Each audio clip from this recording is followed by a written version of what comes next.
Reana Steyn is the head Ombud and CEO of the National Financial Ombud Scheme.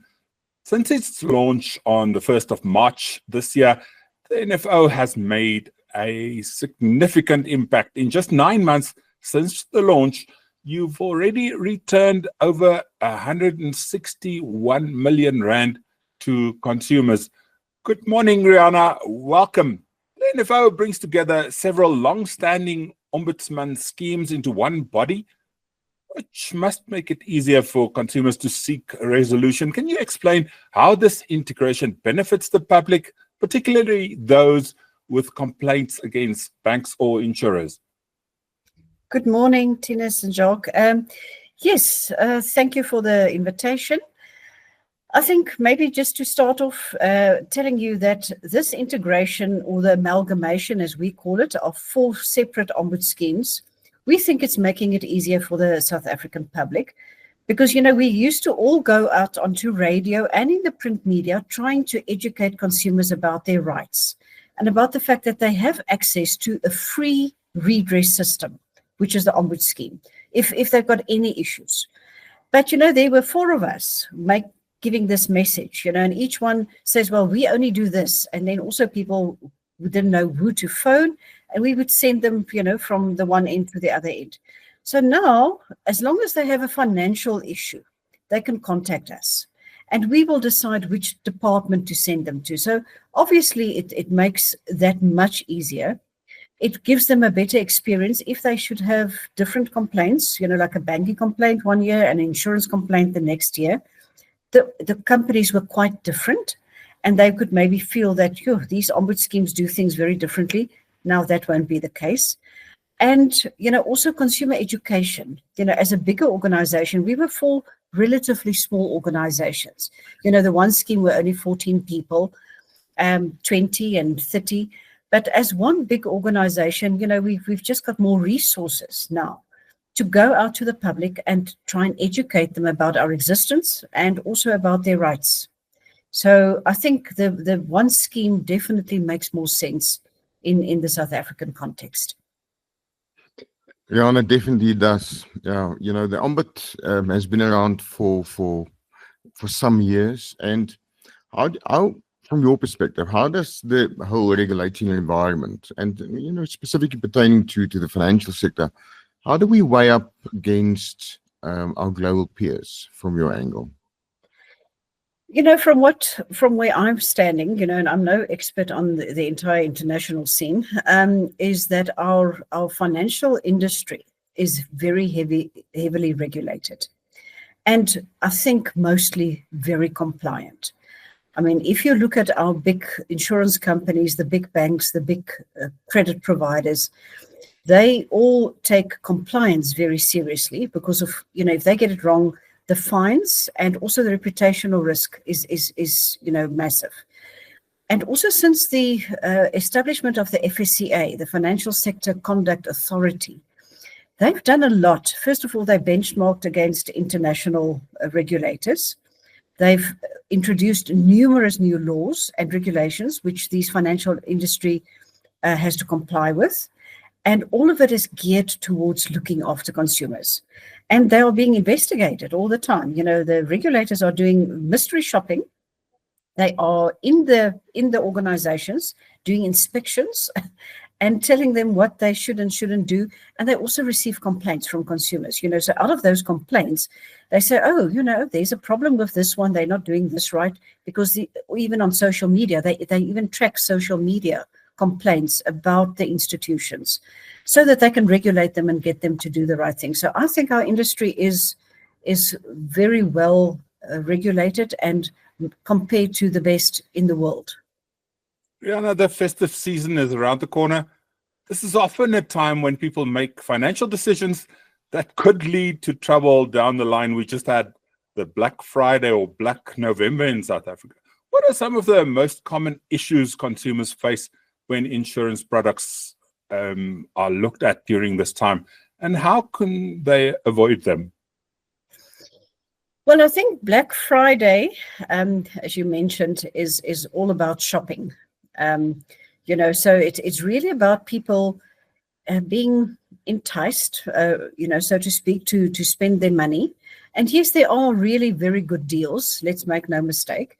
So, but people then spend money that they don't even have, and they're spending the December bonus and salary already. And I think one of the big pitfalls, I mean, they're a couple. We've heard and seen that there are scams in this very same period because people are advertising deals as part of this Black Friday hype, and then it's a complete scam. So people are losing hard-earned money. And then others, it's not a scam, but they are overspending. And then come January, they can't afford their accounts, and they start canceling debit orders, or they just go into arrears, not realizing that even a month in arrears reflects on the credit bureau. And that's bad for your credit history. If you want to apply in February for a loan for school fees or university fees, you've already been listed, as a non-payer. So people are not always aware of the consequences. And still to this day, they're not aware of what happens, if they miss payments, if they skip an insurance payment, policies cancelled, So there are a lot of consequences, and our consumers are not clued up, I think, unfortunately. Very eager to complain, and sometimes they are completely right, as you could see from the 160 million. But in other times, they just do not have the information, and they didn't educate themselves about their own contracts. Perhaps it's, if the complaint is a last resort sometimes, isn't it?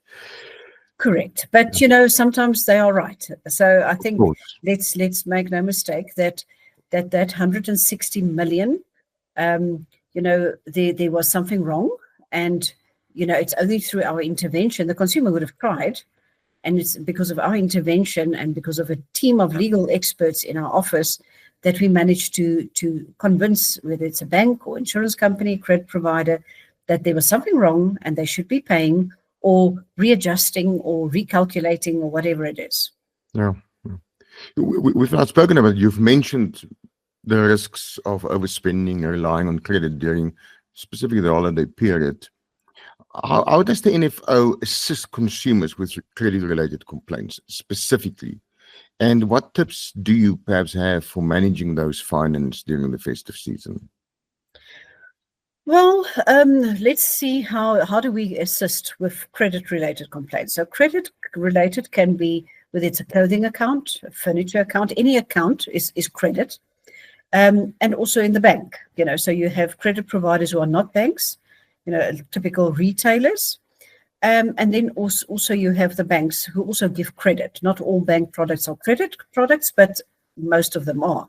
So any credit-related complaint, we will assist whatever the issue is, whether it is I asked for credit and they don't want to give it to me, and I think I'm entitled to it. I don't understand what's happening here in my account. There's something wrong here, and they don't want to recalculate. They've extended the payment without my asking. The terms is not what we agreed telephonically. I want a restructuring. Whatever the issue is on a credit agreement, we can assist with that. So we've got, as I said, teams of experts who understand those credit agreements, obviously better than most consumers. And we can either explain exactly what's going on, or we can actually see if there's something going on here. There's some maladministration, some mistake, or something else is happening, and we can assist. So we investigate fully whatever the issue is. Okay. Tips, I think just quickly, over the festive season, I think the phishing emails is going to definitely arrive, and you won't believe some people still click on those. The offers that are too good to be true probably is too good to be true. Links, do not click on links. Check your account, make sure you get notifications, because sometimes you clicked on a link 2 months ago. They wait for your December bonus and they'll go into your account and clear it out. But if you can react very quickly, we talk about seconds, not minutes. The banks can stop those transactions. Maybe it goes from one bank to the next one, but if we're quick enough to phone, and they can stop it, and that's how we also help consumers to recover money. So yeah, I think avoid overspending, watch out for scams, because the fraudsters will be very active over the festive season. They know people have got bonuses. I mean, these people work 24/7, international groups as well, targeting South African consumers whose details they have because it was compromised at some point, and they're sitting with your details. So do not fall for a telephone call. I think that's the other one, very, very important, telephone calls. Just because they know your name, your telephone number, obviously, and some other details. Say, for example, a car detail. I often hear the story that, but they had my card details, so therefore they must have been from the bank. No, you handed over your card to people. They made a copy there and then, and maybe you filled in a form, and now they've got your name, your telephone number, and your card details, and they'll phone you and tell you they're from the bank. And that's how they scan you. And people every single day fall for it, and they lose money, and then they want the bank to just refund all of that money, and it's heartbreaking to see that. Okay.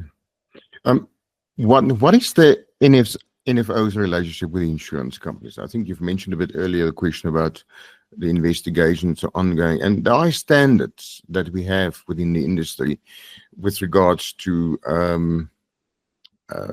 just the general financial scale of our business. Probably one of the reasons we got through 2008 unskilled in that sense. And what specifically does the NFO do maybe to improve those relationships? Well, I think, as you mentioned in the beginning, that the 4 schemes that amalgamated, they were all in existence for between 20 and 25 years. So the relationship with the industry, and specifically you mentioned the insurance industry, but so with the others, banking and credit, it's a long-standing relationship. So we have a good working relationship with the industry and with the insurance companies, but of course we're not close. We fight in very civil manner, like lawyers do, because that is our role. Our role is to look at their decisions and criticize and critically assess their decisions, and sometimes we disagree, but we have never found that they turned their backs and walked away. They will engage.